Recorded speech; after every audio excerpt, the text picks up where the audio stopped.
Okay, so this week we are continuing with the Meor Einayim Parshat Boy, and it's a very interesting Torah this week, and we're going to be learning about one of the greatest questions in Judaism, the question that is perhaps the hardest question in Judaism, and he has a particular take on this question and a particular response to this question, and really it starts in the beginning of the parsha. It's a question that really could have been asked in last week's parsha, but for whatever reason he asked in this week's parsha.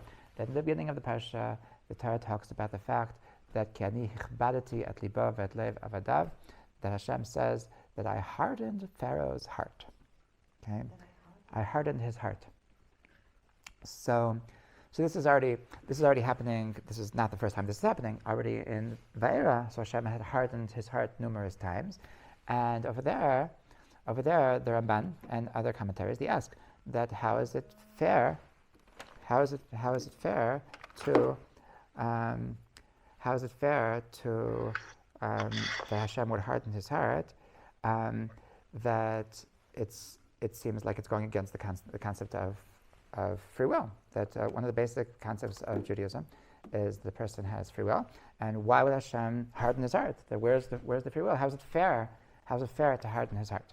Okay, so Ramban gives two answers. The Ramban gives two answers why it's fair to take away his free will. His first answer is that once a person messes up enough times, so then Hashem says, he is so bad that I don't think he deserves to do tshuva. I don't think he deserves the opportunity to redeem himself. And because really tshuva is really a kindness. Tshuva is really an opportunity that Hashem gives us, that we're able to erase the past, we're able to change our ways, and whatever happens at the end, that's what matters. So Hashem says that I don't think this person is so bad that he doesn't deserve to do tshuva, so that's why he'll take away his free will. That's one explanation. The other explanation is that the reason why Hashem took away his free will is in order to sanctify his name, in order to make God be so present, because it's only through his not listening to Hashem that he brought the plagues, that he was able to do so many miracles, that everybody saw that how awesome Hashem was. So in order to bring greatness to himself, so that's why he hardened his heart. And he said, the Ramban writes that these are both correct. Okay? They're both true. And in this week's parsha, so the Torah seems to point to the second one. It says, because the Torah says, "Ki ani hichbadati et libo v'et lev avadav leman shiti ototai ela b'kirbo," in order to give my signs, to give my miracles in his midst. Okay? And then in order that there should be a story that you should tell your children or grandchildren about how awesome I did. So the Torah in this week's parsha seems to point to the second answer. But Reb Nachum Shnabel, so he wants to know that why does it make sense that why of all the bad people in the world, why was it that by Pharaoh that Hashem decided to give us this lesson of taking away Bechira? That why is this the most appropriate place that this would be the one example that we know of a person that his free will was taken away from him? Okay, so how do you distinguish between a person who's acting from free will from a person who isn't acting from free will? Over here the Torah says, Hashem says, I took away his free will, I hardened his heart. So it's very. In general, we assume that a person is acting from free will. We'll get onto this later. Exactly what, some of our decisions. Not every decision that we make is a free will decision, but certainly moral decisions that we make, we assume are free will decisions, unless it's something crazy like this, that Hashem is hardening somebody's heart. Okay, but in general, we assume that everything is a free will decision. The only way to know is if it says, because otherwise we'll assume. There's also another possibility that besides if it says, and that's a person. There's another kind of person that doesn't have free will, and that's a sociopath. Okay, a sociopath is a person that doesn't have a conscience, so they have no empathy, they have no reason to want to do good. So they also don't really have free will. And that's we're going to speak about this as well. Okay. Why would Hashem do that? Why would Hashem create a person who's like that? I don't really know. I don't really know. I think it has to do with the existence of evil, and of evil, and. Excuse me, I ask sometimes because I think I'm the only one who's an American. Hey. So for me, it's not my mother tongue. So no problem. So I think it's the part of it is just that it's important that there should be evil in the world in order that we know how bad evil is, in order that we know how important it is to be good, because when evil exists, that we know how much it hurts. But it's not fair to the sociopaths. They didn't get a choice. Oh, so they're not being punished. That without free will, so then you know. Punished though when they No. That's the very. Put that on hold. We'll get back to that. Okay. But if a person is not making an active decision, then he can't be held accountable for what he does. Okay. Okay. So to explain where this comes, why this is connected to Paro. So the Meor Einayim, so he actually continues with the idea that he spoke about last week. Okay, and that is that the essence. This is the Torah from the Baal Shem Tov, that the essence of being in exile in Egypt was actually the Galut Hadat. Our da'at, our understanding, was in exile.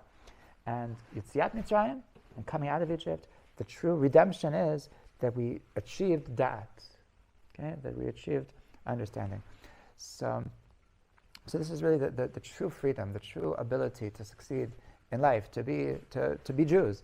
That the first thing you need is that, is understanding. There's a Rav, his name is Rav Yuval Ashraf. He has this whole, he has into natural medicines and stuff, and he's a Kabbalist, and he's an interesting person. So once hearing him speak, and so he says why it goes better with an Israeli accent. That he says why is everything in the why is everything on the internet it is .com because everything that I look it is Torah .com science.com everything is about that. Everything is about it's about this understanding. And that's why Paro we said is the thin letter is Oref. Oref is the back of the neck, and that's the thing that's covering up the dat. The dat in the brain, like in the place in the brain where the dat is in the back of our head, and it's between the right side and the left side. And so the Oref is the back of our neck. That's the thing that's covering up the dat. And that's what wants us to live da'atless lives. Okay, that's what Paro represents. So because Paro is the source of being, is the anti-da'at, is the anti-da'at. So he explains like this: V'hina ikar habachira hu shamar katuv natati lefanecha hayom et hachiyim ve'et hatov ve'et hamavet ve'et hara uvacharta b'chayim. The Torah says that, behold, I've given before you today life and goodness and death and evil. Uvacharta b'chayim, and you should choose life. You should choose life. So this is the Torah. The Torah is clearly stating that we have free will. Now there's two. If you want to ask where do we know that they have free will? So there's two reasons. Well, three reasons. There's three reasons. Three sources that the person could say is a source to the fact that we have free will. Source number one is from our experience. Okay, because we experience that we have free will. We experience that like if I want to move my finger, I'm going to move it. If I'm not going to move it, I'm not going to move it. It's going to stay. So that number one is our experience. Number two is from this pasuk. The Torah says, "Uvacharta b'chayim," that you should choose. So it's the Torah saying you should choose. That it's telling you that we have the ability to choose. Number three is that one of the 13 principles of faith is the concept of reward and punishment. And Rav Kook points out that it doesn't make sense to have reward and punishment if there is no free will. Right? Because if you don't have the ability to not make this bad decision, it doesn't make sense to punish you if you make the bad decision. If you couldn't have not saved this person's life, it doesn't make sense to reward you for saving the person's life. So the concept of reward and punishment is really assuming that you deserve something for the decision that you made, which assumes that you had free will, means that you had the ability to choose either way. So those are three sources for the fact that we do believe that we have free will, and one of them is from this pasuk. So now he says a very amazing thing.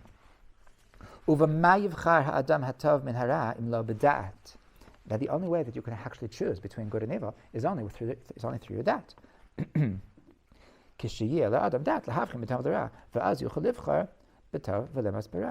And that's why before there was dat, because we're in Egypt, because pharaoh represents the absence of dat, so he represents the absence of bechira. Because you need dat in order to have bechira, because without dat, how do you know how to discern between good and evil? So because pharaoh represents the absence of dat, so he also represents the absence of bechira. Now this is a very fascinating thing. It's very reminiscent of an idea from a famous Jewish psychoanalyst by the name of Viktor Frenkel. Okay, Viktor Frenkel was Rabbi Sachs. Zichron Livracha used to love to quote him, and he wrote amazing books. He was a Holocaust survivor. He wrote a very famous book called Man's Search for Meaning.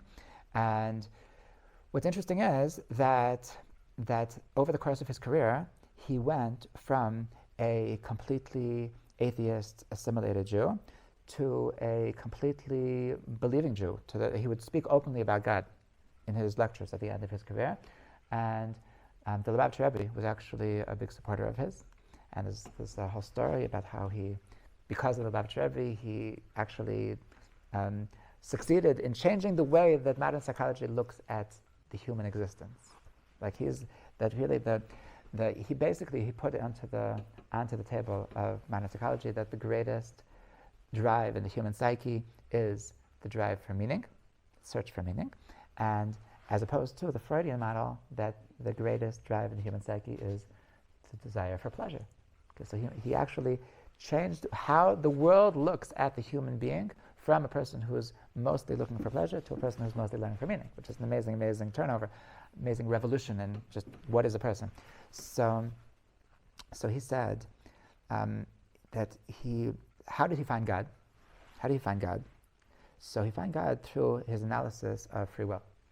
That he was aware of the fact that we make choices, and in our search for meaning, part of what we're searching for is that we're searching for to do correct decisions, to do correct things, to do meaningful things, and he realized that in order for a person to make a decision, a person needs to have some kind of moral compass to know what is the correct decision and what is the incorrect decision.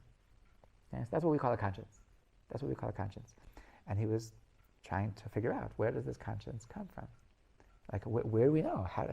Who told us? Who told us that this is right and this is wrong? That this feeling of accomplishment when we did this satisfaction when we do something right, this feeling of guilt when we do something bad, where does it come from? So we're socialized a certain way. Like okay. Some people in different societies think different things are right and wrong. Okay, that is true. That there's different. That there's a gray area. Yeah, that's a very evil approach. It's called the evolution of morality. Okay, that is the atheist response. The evolution of morality is a bluff. Are you calling me an atheist? No. I'm saying that this argument of the evolution of morality, it's a bluff, because there's no such thing as evolution on an idea. Evolution is specifically with behavior. And if mankind as a race were always acting according to our morality, then it would make sense that morality would evolve over the generations. But unfortunately, as a people, we don't act based on our morality. We only think based on our morality, and evolution doesn't work in thoughts. It only works in behavior. Why doesn't it? I mean, ask Darwin. That's the evolution that has been. That first of all, evolution is a theory. It's not a fact, but the idea of evolution that has been proposed to the world is a conditioning of the human physical existence. That the story about the long-necked giraffes and the short-necked giraffes. So that's because that it's a behavior thing. That That was proven wrong. Anyway, the idea of evolution is that nature evolves to make it work, based on that if you do something enough time, so then that will change you. That's not Darwinian evolution remark. Yeah, that's the one that everyone says is wrong. Okay. That's definitely wrong. Okay, it's sababa, but it certainly there is no precedent for an evolution of an idea. I still have objections, but go on. Okay. So Frenkel saw in the fact that we have this inborn, and also, I mean, there's other problems with this as an answer, as a potential that what you're basically saying is that a person that and this is really the questions, that a person that's brought up in Nazi Germany, that everyone is telling you that the best mitzvah is to kill Jews. So did you really know better? Everyone around you is telling you that the society is telling you that it's correct to kill Jews, and the question that we're asking is that deep down, when you're killing the Jew, do you really know? And the fact that the world judged the Nazis for war crimes, and they didn't accept this explanation, they didn't accept this excuse that we were just following orders, means that the world assumes that you did know better. And even though everyone was telling you that this is what you should do, but we know that you knew that it was the wrong thing to do. Where do you know from? You just knew. You just knew. And this is what we call a conscience. This is what we call that we have this inborn moral compass of what is right and what is wrong. And it's from there that he was able to see God. That's how he found God, to the point that at the end of his career he was talking openly about God. According to Wikipedia, there's even a tradition, there's even a testimony that he would put on tefillin at the end of his life, but then they took it out of Wikipedia because the only source of that story was from a Chabad source, so maybe that's not right? That he was putting on tefillin at the end of his life. Frenkel. That's so that's not clear, but passed away in 1997. So it shouldn't be so hard to figure out. But There's someone who said world leaders don't have free will. it's not that they don't have free will. It says the pasuk says that leiv melachim biyad Hashem, that the heart of kings is in the hands of God. So there's certainly that in terms of what's going to happen to the world, that's certainly in God's hands. But in terms of their personal decisions in any particular thing, so they certainly do have free will. Okay, so Frenkel, he saw in a person's ability to have free will the necessity that we have this moral compass, and that in that moral compass he saw something divine. He saw something divine, and that is really what the Meor Einayim is saying, that it's in our bechira. The source of our bechira is through our dat, okay, and it's through our the dat that Hashem was revealing when He took us out of Egypt, which is the understanding of what is the right thing to do.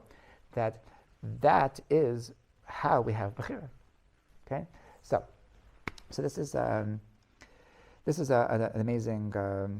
amazing just similarity between what the Meor Einayim is saying over here, that it's only through dat that we're able to have bechira, and therefore if there's no dat, i.e. in Egypt, in the source of the galut Mitzrayim, the source of the servitude, that is precisely where we have the lack of bechira. Okay, so in other words, that the more that a person has that, the more that he has bechira. And this is a very important thing. That some people, they have a question that it's a silly question. It's a mistaken question. That is that how do we have free will? How do we have free will if Hashem is always telling us what to do? So we don't have. He's taking away our free will. He's taking away our free will because like before God told me what to do, so then I could decide, do I want to eat chicken or do I want to eat pork? But now that God told me, don't eat pork, so now I'm stuck. Now I got to eat chicken, right? So now He takes away my free will. Okay, so this is a mistake.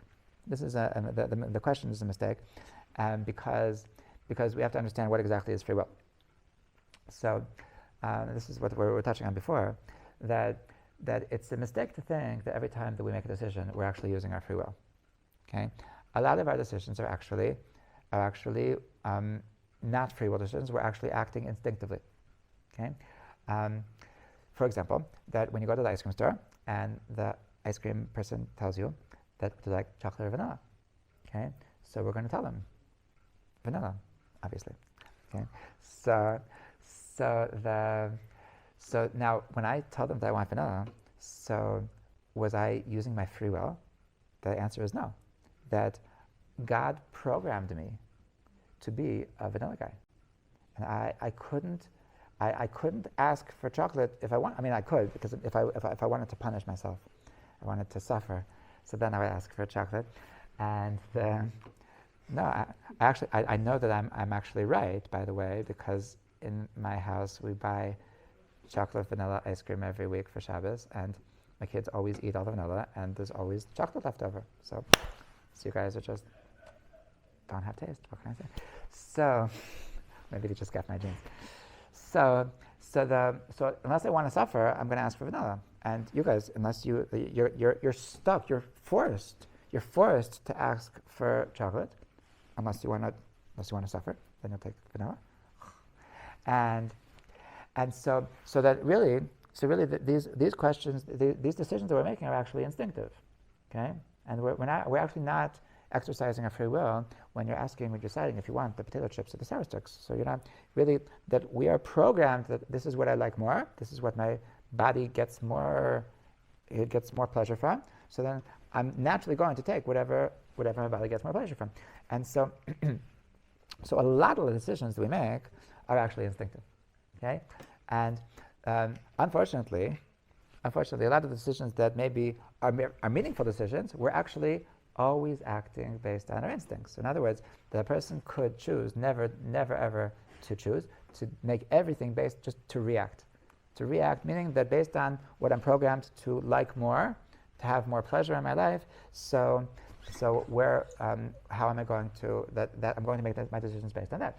So a person could, for example, choose what school to go to based on the things that are going to make his life easier, make him more pleasure. And so I ask, if I have if you have one school that has a better program and a higher level of morality, and the other school that has a better fraternity and better restaurants and better whatever, and so then if I'm going to make a decision based on my instincts, so then I'll choose the whatever is going to give my body more pleasure. And some people, all the decisions in life, who I'm going to marry, where I'm going to live, that it's all just these instinctive, animalistic decisions, and that is a person that never ever exercises their free will. So they're making decisions, but they're making them instinctively without exercising their free will. So where exactly do we have free will? We only have free will when it comes to something which is a moral decision. Okay? The only time that free will actually makes a difference whatsoever is only when it comes to that, is it the right thing or is it the wrong thing? Okay, so that's why that if there's decision if there's most of the decisions that I do aren't, it's not a question of is it right or wrong. So the truth is that we feel like, a person that does something wrong, that does something that makes a mistake. So he could say, okay, I made one mistake today. But the truth is that it could very well be that was the only free will decision in his entire day. So it's not like he got a 99, he got a 0, because everything else, every other decision was really an instinctive decision. The only time that you were called upon to make a moral decision was only this one time, and you blew it. So you scored 0 today. So this is the place where free will is relevant is when our da'at is relevant, and our da'at is always bringing in God's will into the story, and that's morality. That morality is coming from our da'at, and that's why that the more that Hashem gave us da'at through Yetzias Mitzrayim, the more we're able to have free will, and that's why this question of that now that God commanded me not to eat pork, now He took away my free will. No, now He gave me free will, because if it wouldn't be for a Torah, then I would only be living life based on my instinct. The only way that I have free will is only because there's 613 things that it's better to do and or better not to do. So now I have so many more opportunities to exercise my free will. If it wouldn't have been for the mitzvahs, then I would never have free will. It's only because of the mitzvahs that now I know that this is the right thing to do, and now I can use my free will to do the right thing. If I wouldn't have any right thing, then I wouldn't ever have a free will. Okay?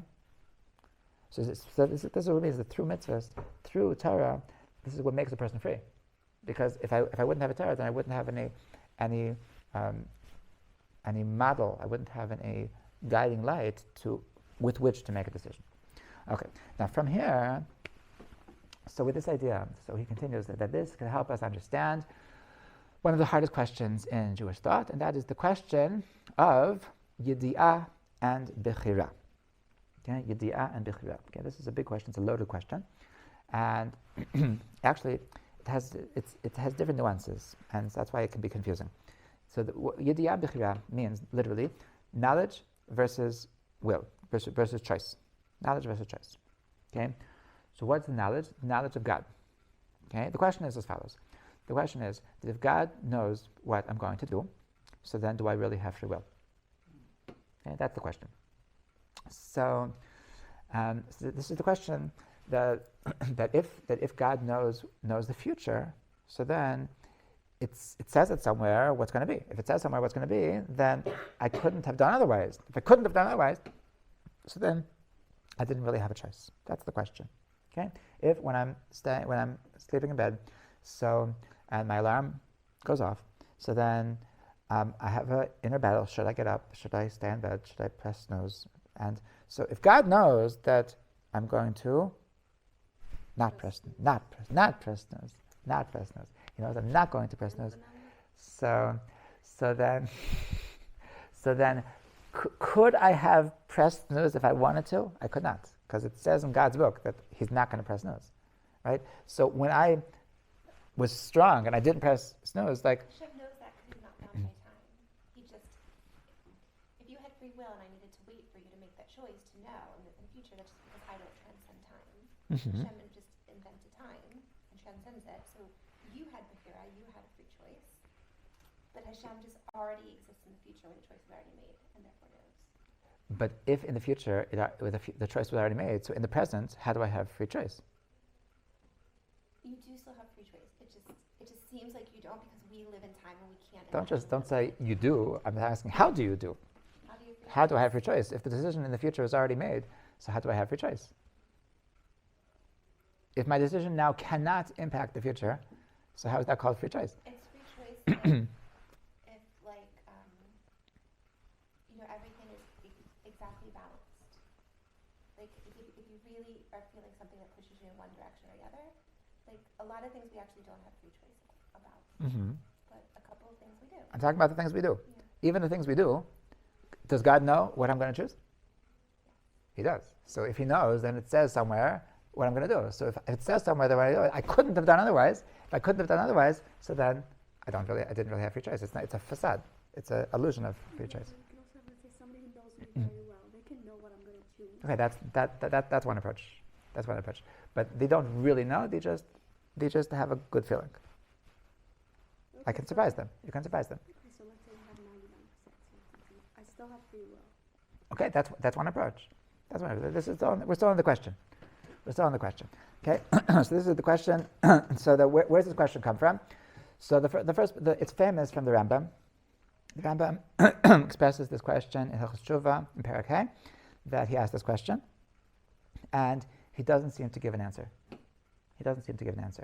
Now, some claim that this question was really hinted to even before the Rambam, and that is in the Mishnah. The Mishnah says in Pirkei Avos, in Perek Aleph, Mishnah Tesvav, so Rabbi Akiva teaches that Hakol Tzafoy, everything is seen, v'harashut netuna, and permission is given. So what does this mean? So, so the Rambam writes that this is what it means. That the Rambam in his commentary on Mishnah writes that this Mishnah is telling us this paradox of Hakol Tzafoi, everything is foreseen, and yet you still have free will. Okay, and that is alluding to the Rambam's understanding that that this is a paradox, that there is no answer. That there is no answer to this question. He explains that that God's concept of knowledge, God's concept of understanding is deeper than our concept of understanding. And that's why in human brains, we look at these things as a contradiction. But if you would have God's brains, then you would realize that it's not a contradiction. Meaning that the Rambam says that in the solution to this problem lies the essence of humility, to understand that we just have little, meager human brains, and we can't expect to really know everything. Okay, that's the Rambam's approach, and it's a very beautiful approach, and it's very deep.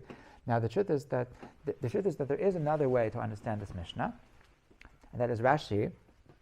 Rashi understands this in a different way. When he says hakol tzafar, it doesn't mean that everything is for sin. It means that everything is sin.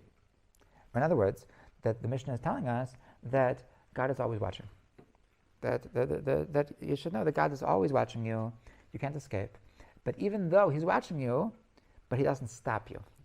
That's what it means. You still have permission. That He's standing in the room, watching you ruin your life, and yet He allows you.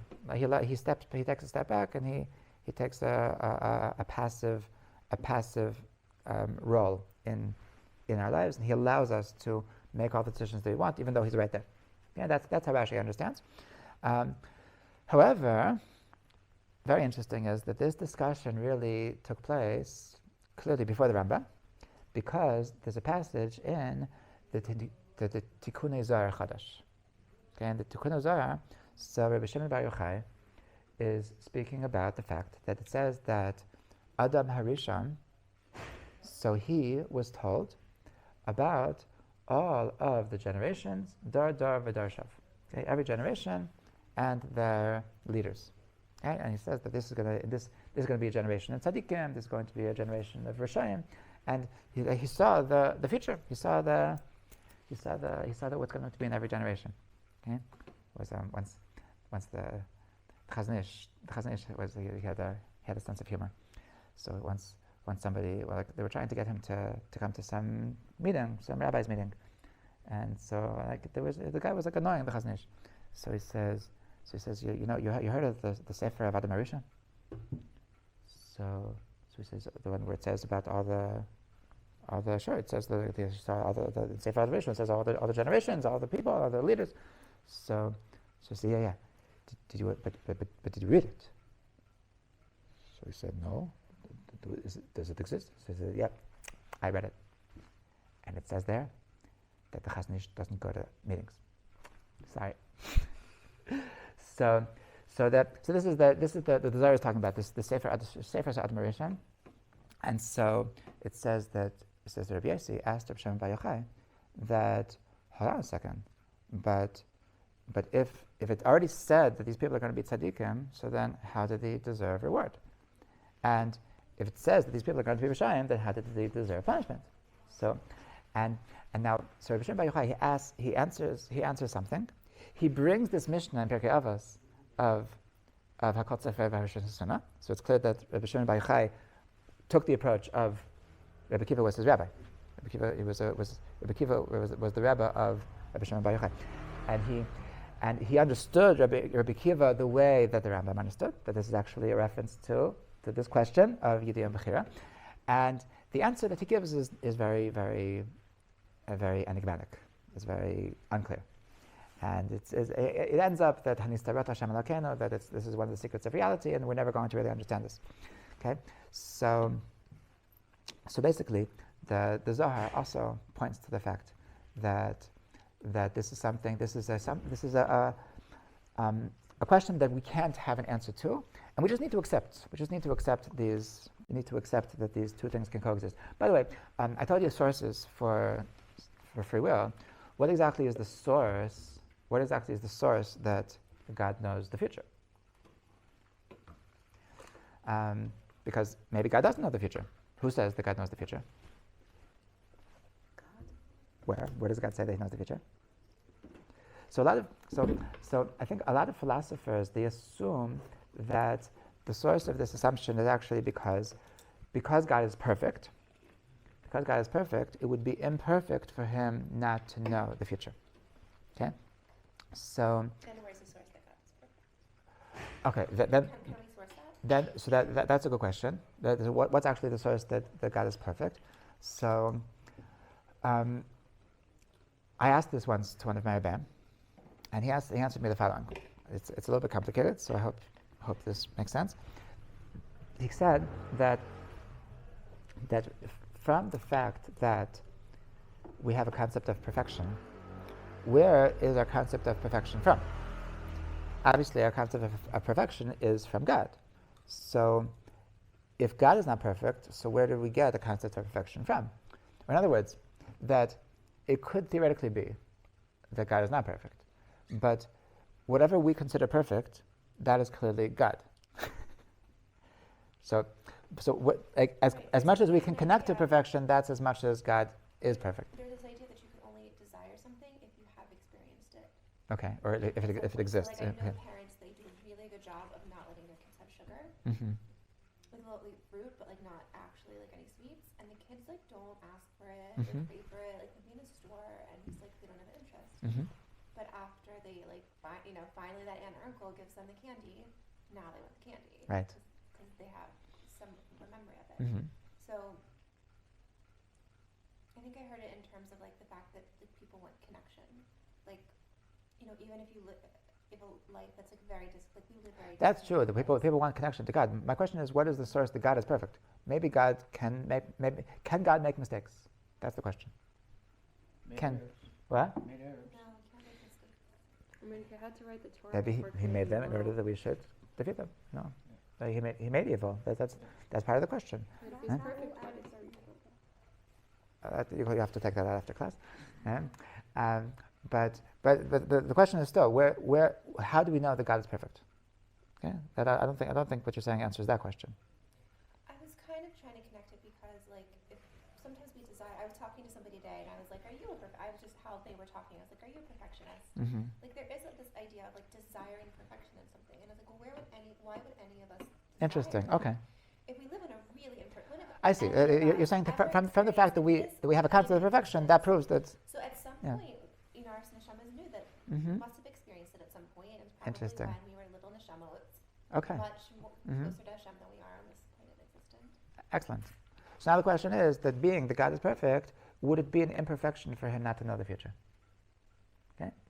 So some could argue that who says it's maybe if the future doesn't exist, so then the knowledge of the future doesn't exist. So for God not to know something that doesn't exist isn't an imperfection, right? But there was already the knowledge of the future. We have psychoanalyst. No, that's the question. No, that's the question. I'm trying to base the question. I'm trying to that who says that God knows the future? So the philosophers are assuming that God must know the future, because if he would know the future, that would make him imperfect, and he can't be imperfect. How can you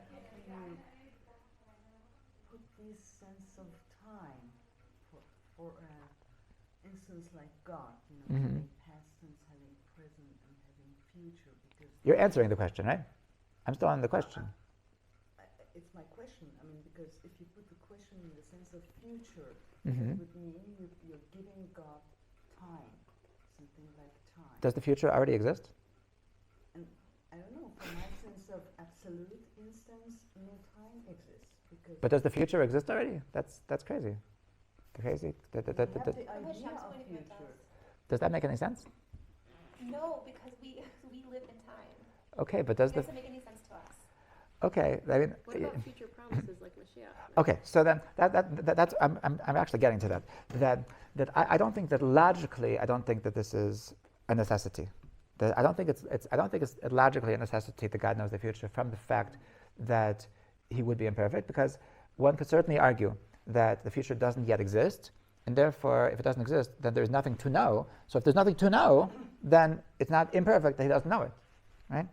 Okay. There's the early, like in the Christian church, like there was these atheists that would try to make fun of the believers by asking a question.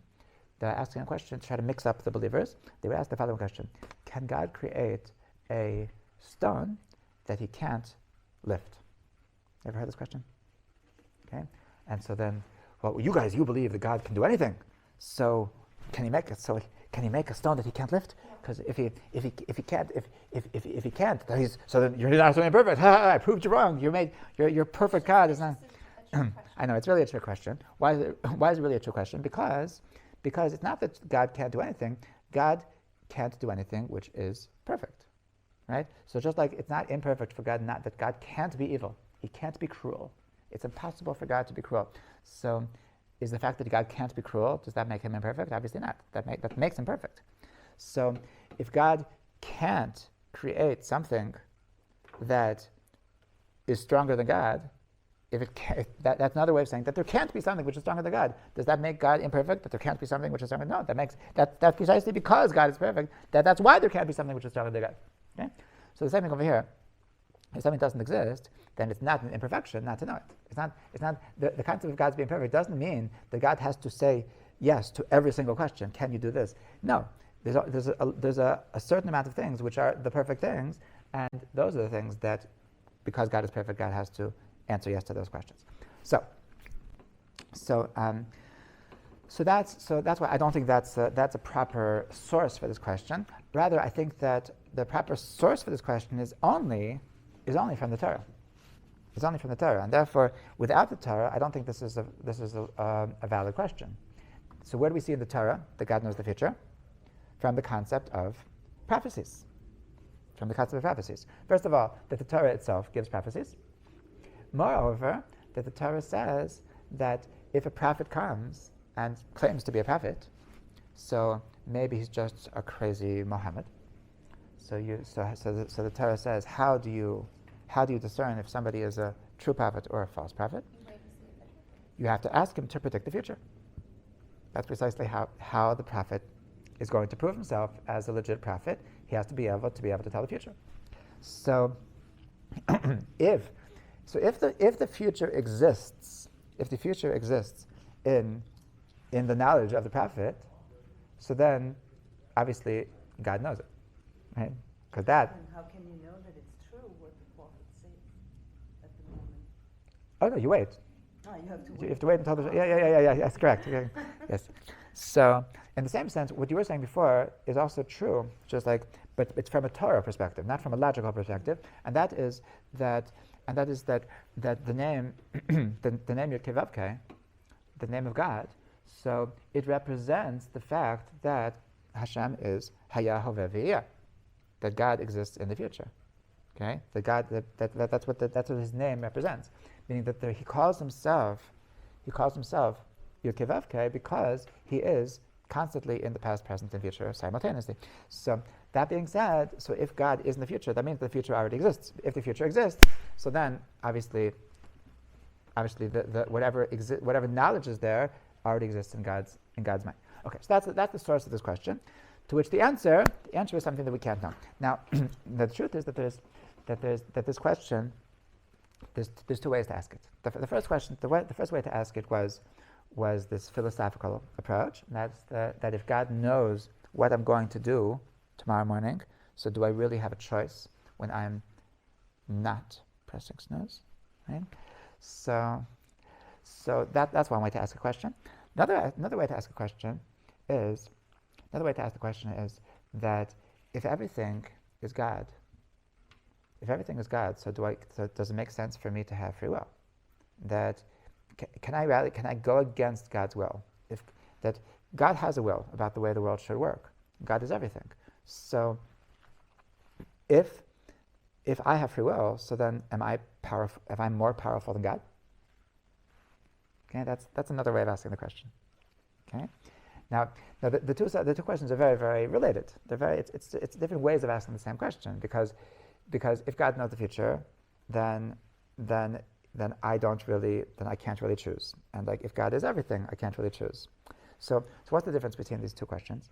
And moreover, why are these questions important? Okay, so the reason why these questions are so important is because that this is the very basis of what we're doing in this world.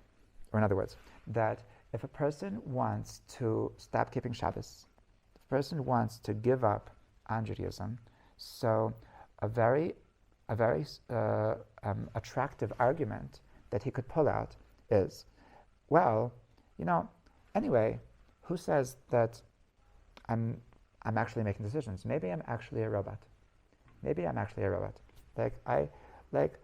Maybe I'm just driven to these things, and you're not driven to these things. So if Hashem wanted me to keep Shabbos, He would have me like Shabbos. The fact that I don't like Shabbos, obviously I'm attracted to not keeping Shabbos, so that's what Hashem made me. It's not me, it's Hashem.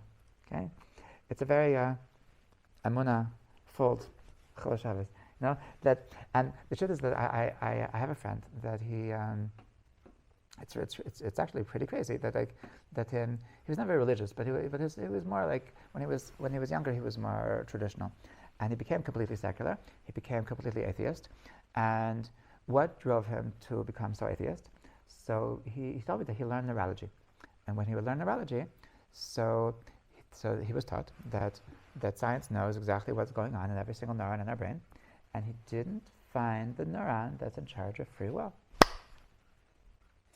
Okay, he was taught that his understanding of neurology is that the brain is simply a big computer. There's a certain import, there's a certain export. Okay, input, output, and so there's a crazy algorithm inside our brain, and based on what we know and our experiences and how we feel, so then that's going to always make the difference as to the decisions that we make. So that's it. So there's no such thing. There's no such thing, and that now it makes sense. Like why? How come sometimes I'm in the mood and sometimes I can do this, sometimes I can't do this because today I'm more tired. Yesterday, there's always some input to the machine that made that specific output, and this this is what drove him to be completely secular, to not believe in the concept of free will. Okay, so this is a very dangerous place to be. If a person doesn't believe that I have the power, that I don't have the ability to make free will, so then nothing really matters. Then nothing really matters. It's really that you can't hold me accountable for my decisions, because there's no such thing as a decision. That's just the way it is. It is what it is. That I had a student that was her favorite saying. It is what it is. It is what it is is a very beautiful thing, but not about your decisions. It is what it is that when you lose your job. So it is what it is. Don't beat yourself up, because it is what it is.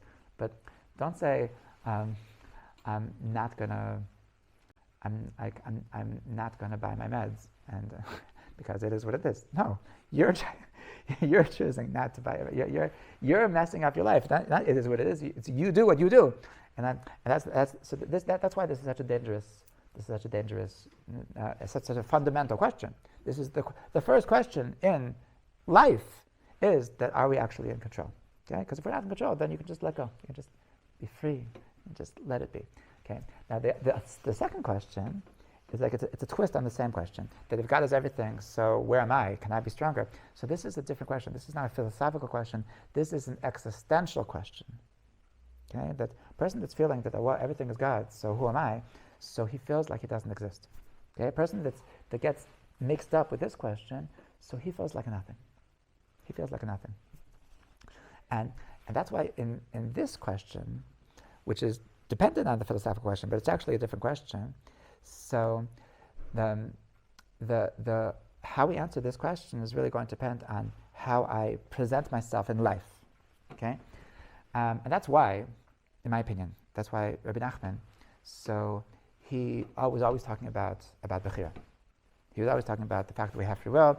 We discussed a couple of weeks ago that there's a Torah where he writes that somebody asked the Rebbe about free will, and he says it's very, very simple. If you want to do it, you do it. If you don't want to do it, you don't do it. And Rabbi Nachman writes that and I wrote this down even though it seems so silly, because people get mixed up about this. And Rabbi Nachman wanted everybody to have very, very clear that you are in control. Okay, you matter.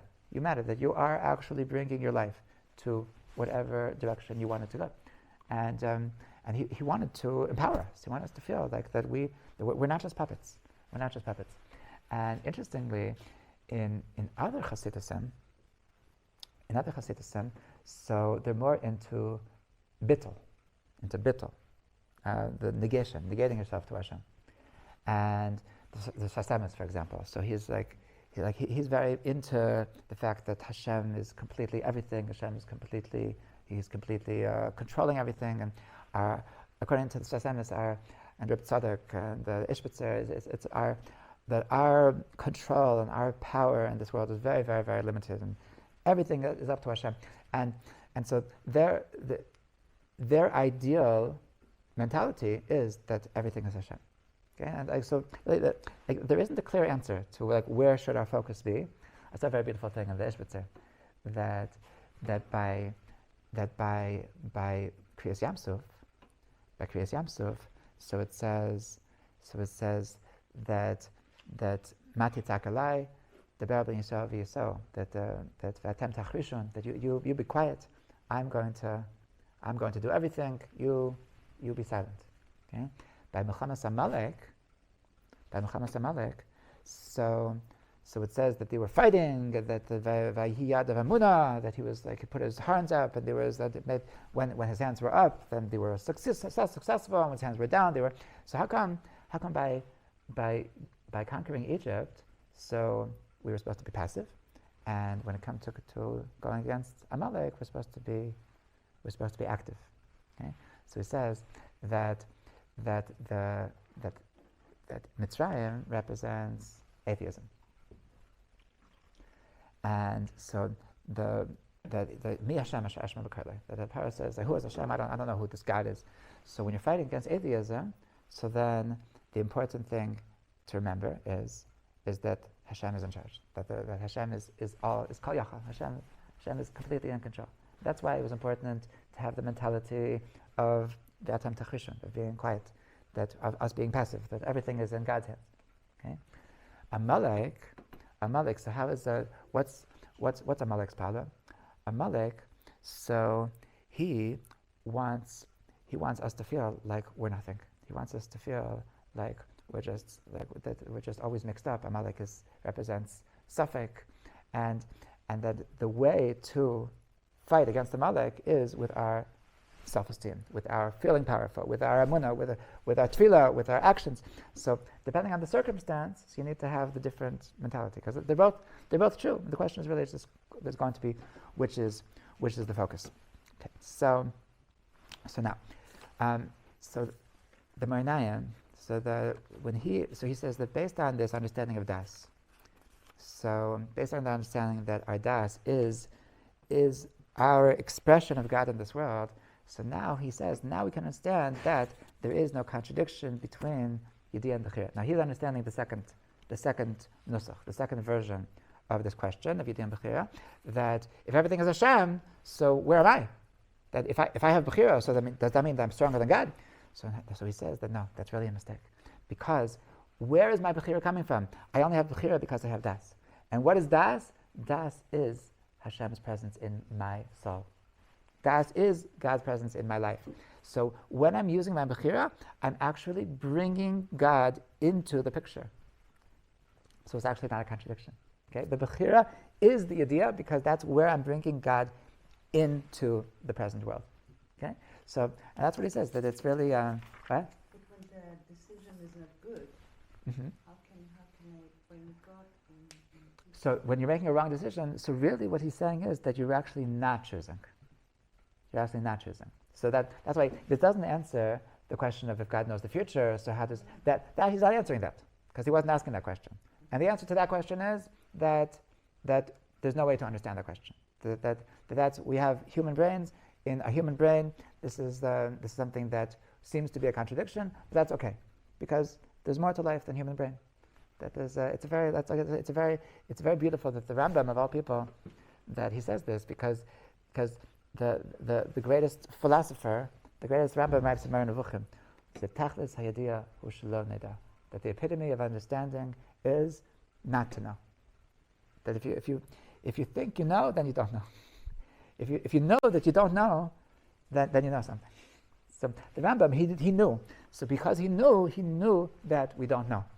So because he knew that he don't know, so he understood that it's okay. There's contradictions, there's paradoxes in life, and that's okay, because we're not God, and because we have limited understanding, so that we're not going to be able to understand everything. You know, Einstein said once, the most amazing thing that there is in the physical world is that we can't understand any of it. The concept of science, the concept that we can have these formulas and try to understand some of nature, that's a miracle, because it's so complex that why should it make any sense to us at all?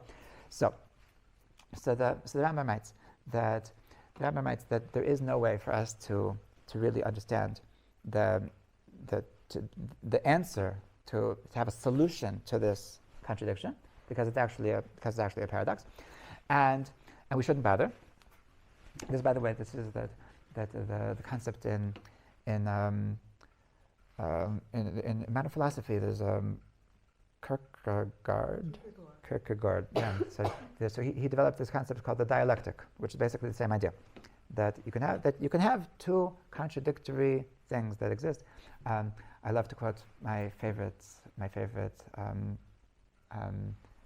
form of therapy is DBT, and the D in DBT is dialectic. It's dialectic behavior therapy. It was developed by a woman named Marsha Linehan, and she and basically the dialectic in DBT is that to have to constantly be aware of two contradictory mentalities. One is acceptance. One is that it's okay, and the other one is that I need to change. Right? And the two things that you won't be able to if you're just gonna freaking out because things aren't the way that you would like them to be. So then you're never going to get anywhere. You have to just accept that it's okay. It's really, really okay. Whatever it is, doesn't matter how bad it is, it's okay. And only from the place of acceptance can you move forward. But it's okay, but I would like it to be better. So let's change. Okay, so let's improve. And so, but hold on a second. But the second guy, you said it's okay. I said, yeah, it's okay, but I would like it to be better. But if you'd like it to be better, that means it's not okay. Yeah, that's true.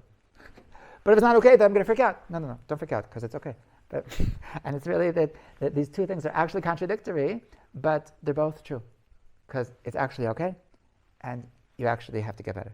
Okay, so this is it's a truth of reality that these two contradictory things in general can exist, and when it comes to Yediyah and Bechira, so that's certainly also the case, and that's why the question that the Meor Einayim thinks is a more fundamental question that we need to ask ourselves is that where am I in this world?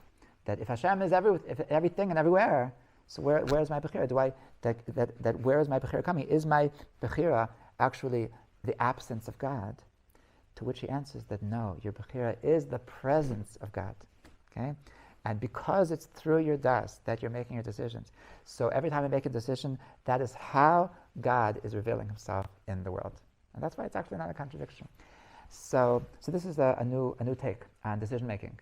And the concept of decision making, and how, on the one hand, decision making is empowering, and to be aware of the fact that I am controlling my life, and to be aware that the more that I control my life, the holier I am, the more I'm connecting to the divine soul inside of me, and the more that I'm actually bringing God into the world. Okay? So that's why the more that we're making decisions, the holier we are, and the more that we're just reacting, the more that we're just letting ourselves live instinctively, the less holy we are. And this is really the biggest difference between a Jewish mentality versus secular mentality versus a successful person versus a failure, is that how much are we taking control? How much are we bringing God into our lives by making decisions? So, B'ezrat Hashem, we should be able to really just make good decisions. Be in control. Be aware that we have control. Be aware that we have control, and be aware that it's our greatest gift. It's our greatest ability to be able to make decisions and not to waste it. B'ezrat Hashem.